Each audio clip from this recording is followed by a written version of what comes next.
الله رب العزت انسانانو ته د خپلو نعمتونو لارې کولاوي.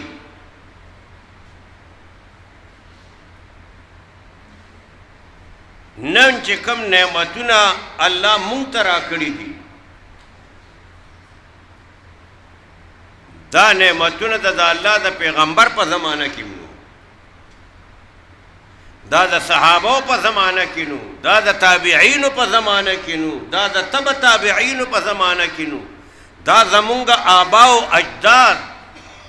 لیدلم نه دي. الله کم کم نعمت دی چې مونږ ته نه دی راکړی.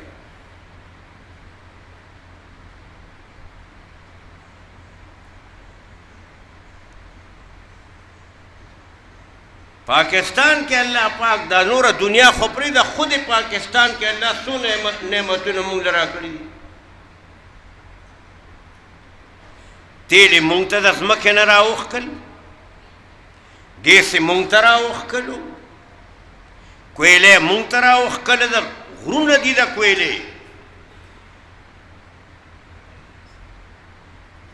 سره زر دي غرونه د سرو زرو، د زمردو د یاقوتو غرونه، قیمتي قیمتي معدنیات الله رب العزت دې بندگانو خپلو ته راوښکي دي د ځمکې په شکل کې، د غرونو په شکل. هغه نور د خوراک څښاک د اغوستو نعمتونه ځان سره د مونږه ګریوان کې لږ دا سر دننه کودي ګورو چې زمونږ د مشرانو څه حال و زمونږ د وخت کې څه حال دی. خو چې کله انسان د خدای د نعمتونو ناشکري وکړي، بیا الله پاک د نعمتونو زوال هم پرې راولي. هر نعمت په دې ځمکه او په دې غرونو کې الله رب العزت د دې انسانانو لپاره ایښودی.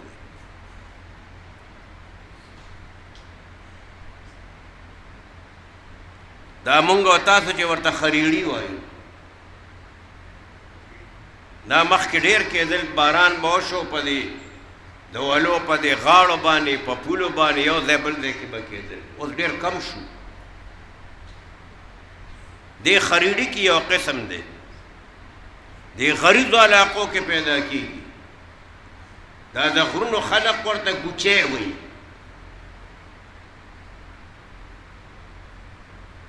دا په څو زره باندې یو کیلو دی.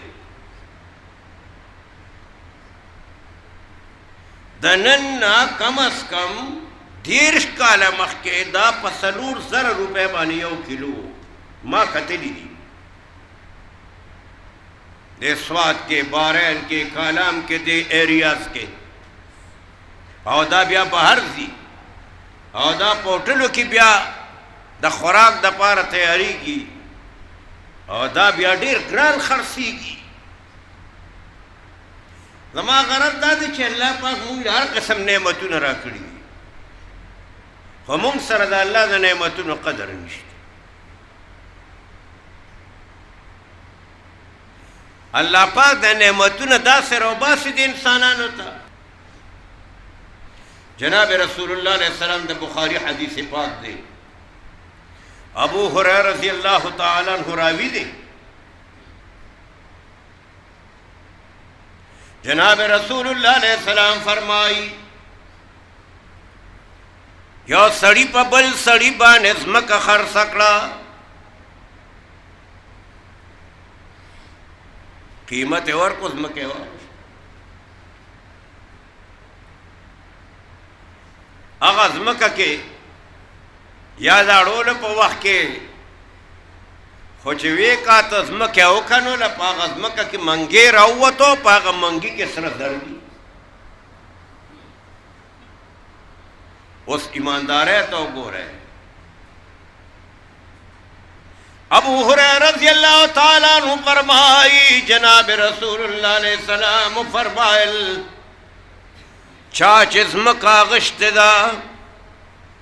هغه منګی د سرو زرو نه ډک واغشت، چاله چې ځمکه اغشتې واغلی یوړلو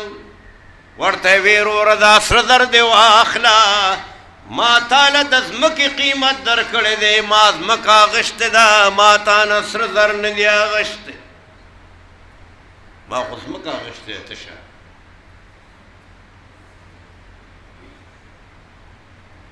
د امانت دا سوچ دی چا چې ځمکه خرڅه کړې د هغه ورته وایي نه وروره ما پتا ځمکه خرڅه کړې ده که ځمکه کې ونه ده که بوټې دی که کاڼې دی که سره دی او که سپین دي هر څه چې راوځي دا ما درکړي دي په دا قیمت باندې بس ځمکه مې درکړې چې هر څه پکې راوځي یو وایي زه نه اخلم بل وایي زه نه اخلم که مونږ غوندې وې قسم په خدای چې وجلم به بې باندې او ته مغشتې وې پرون ما ته یو مزدور وایي یو ستا چې کوداله وام خو ګورې که پکې سره ووته دواړه به شریک وو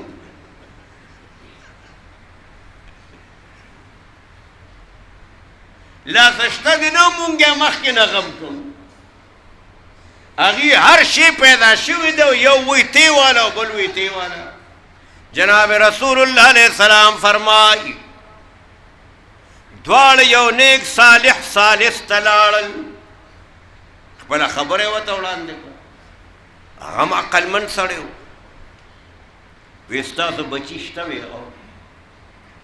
یو ورته وی زما لور ده د بل نه یې تپوس وکړه ستا وی زما زوی دی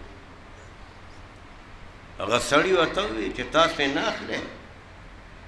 د دې هلک او جینۍ نکاح وکړئ او دا سره زر په هغې ولګوئ هغې له یې ورکړئ هغې به باندې خپل وخت تېروي مسله یې ورله حل کړله اغشتونکي وایي زه یې نه علم خرڅوونکي وایي زه یې نه علم وی بس چې تاسو یې نه اخلئ د هلک او د جینۍ به نکاح وشي او هغې له یې ورکړئ فیصله په دې باندې وشوه نو الله پاک دې ځمکه کې هر شی پیدا کړ